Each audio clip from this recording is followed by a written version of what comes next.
JBN, we keep you informed. I am Michelle Jones, and in the news, who was Oshane Motumbo Earle? Please remember to subscribe, like, share, leave us a comment, and click the notification bell to receive our daily news items. The fatal shooting of Oshane Motumbo Earle by the police in Pepper, St. Elizabeth last Wednesday put an end to what sources say was a trail of blood left by a maniacal killer was at the top of the St. James Police Most Wanted list. Hours after Motumbo's death, Superintendent of Police in charge of operations in St. James, Aaron Samuels, said that residents of Barrettown and Springmount were assigned with relief as he had terrorized both communities. Since then, sources have pointed to at least 7 murders, a number of robberies and shootings which were linked to Motumbo over the past 3 years. According to the sources, Motumbo first hit the police's radar when he allegedly committed a murder on November 4, 2019. In that incident, a man known as Ali, a laborer of Corner Road, Dumfries, St. James, was sitting at his mother's shop with other family members when he was pounced on by a gunman, later identified as Motumbo, who shot him all over his body. Wanted for questioning in connection with that murder, Motumbo went under the radar and did not resurface until March 2021 when the police linked him to a second murder. That time, Byron Coote was fatally shot in the Spring Garden area of St. James. The sources say this was possibly a case of jungle justice, as Coote was a drug addict who would go around the community stealing agricultural produce. Coote was also believed to be associated with members of the Crux Gang, which operates in the Spring Garden community and which has been targeted by Motumbo and the 30-man gang with which he was linked. With his reputation now made in the St. James criminal underworld, Motumbo attracted the attention of the police again in October 2021 when Sean Clark was murdered as he left a bar in St. James. It is believed that Clark was marked for death because he had started a relationship with Motumbo's ex-girlfriend. The sources say Motumbo's attacks on the Crux Gang continued in February this year when he and another man attacked and shot 3 people, including a 19-year-old who was believed to be a senior member of that gang. On May 5, another alleged member of the Crux Gang, 24-year-old Dino Scott, otherwise called Bandit, was fatally shot in Spring Gardens. Investigators later linked Motumbo to that killing.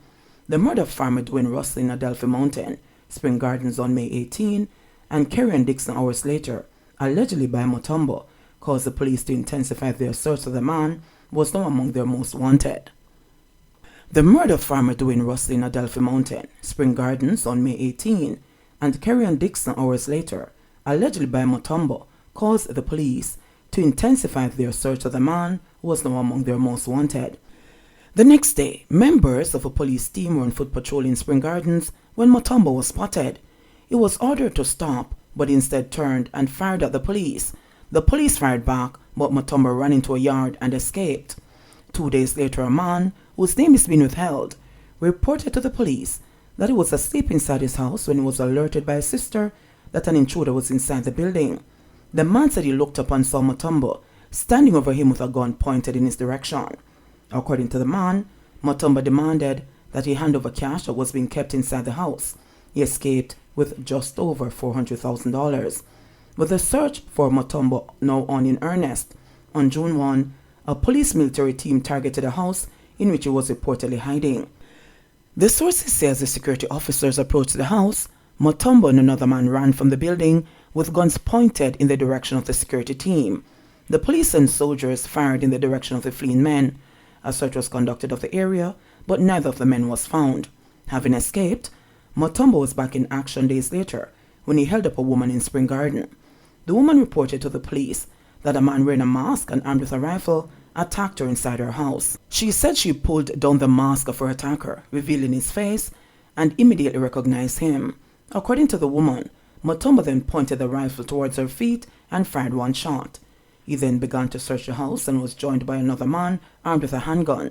They are left with approximately $150,000, which the woman had in the house. With his reputation made as a gun for hire and a cold-blooded killer, Motumbo next struck in Germantown, St. James, on September 4, where he was identified as a man who shot dead 26-year-old Gary Morgan and shot 2 other men who survived. 3 days later, the fatal shootings of Chrisanti Wilson and Shabar Godson were also pinned on Motumbo. Police report that he had been visiting Wilson for some time as they shared an intimate relationship. Wilson reportedly decided to end the relationship, but Motumbo refused to accept that it was over and in a jealous rage fatally shot the two. Police investigators also said that while it has not yet been confirmed, Motumbo might have been involved in a triple murder in Bounty Hall, Trelawney in January. In that incident, Daniel Williams, Tasha Black and Shanelia Clark were fatally shot by 4 men armed with high-powered weapons. According to the investigators, spent casing found on the scene matched the gun used by Motumbo in at least 2 other killings. JBN, we keep you informed. Please remember to subscribe, like, share, leave us a comment and click the notification bell to receive our daily news items.